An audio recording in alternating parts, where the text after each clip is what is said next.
જાફરાબાદના દરિયામાં 5 metre boat ડૂબી દરિયાકાંઠે લાગરેલી ગણેશ પ્રસાદ નામની બોટ ડૂબી।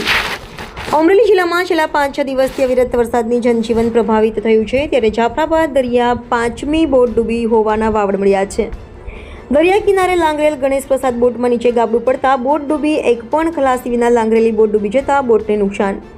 પોણા ભાગની બોટ પાણીમાં ગરકાવ। ઘટના સ્થળે અમરેલી એસપી સંજય ખરાત પહોંચ્યા હતા। જાફરાબાદ ધારાસભ્ય હીરાભાઈ સોલંકી અને માછીમારો સાથે બેઠક યોજી એસપી સંજય ખરાત દ્વારા કાંઠા વિસ્તારના 11 માછીમારો દરિયામાં લાપતા હોવાથી તંત્ર દ્વારા શોધખોળ શરૂ।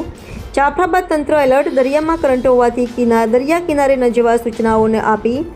ગઈકાલ બપોર બાદ દરિયામાં સતત વરસાદ અને કરંટ દરિયામાં ઉછળ્યા ભારે મોજા।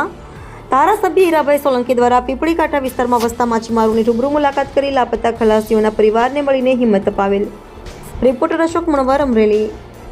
જાફરાબાદના દરિયામાં બોટો ડૂબી ગઈ છે, શું કહેશો?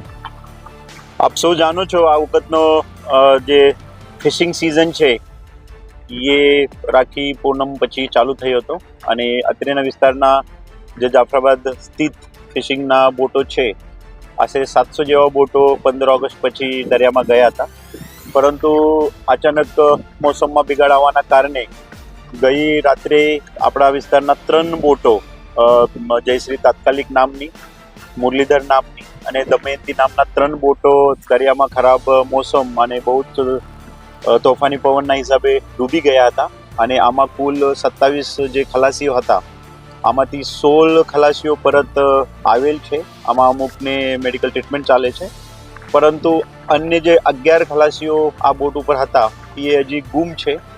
તે માટે રાજ્ય સરકાર તરફથી, ગુજરાત પોલીસ તરફથી, ભારતીય કોસ્ટગાર્ડ જે છે તટરક્ષક દળ, એમના સંપર્ક કરવામાં આવેલ છે। આ તમામ બોટ જે છે આશરે 20 નોટિકલ માઇલ એટલે 35 થી 40 કિલોમીટર દરિયાના અંદર છે અને ત્યાં ભારતીય તટરક્ષક દળ તરફથી હેલિકોપ્ટર તેમજ એમના જે મોટા પાવર બોટ આવે છે એમના મદદથી રેસ્ક્યુ કાર્ય કરવામાં આવી રહ્યા છે।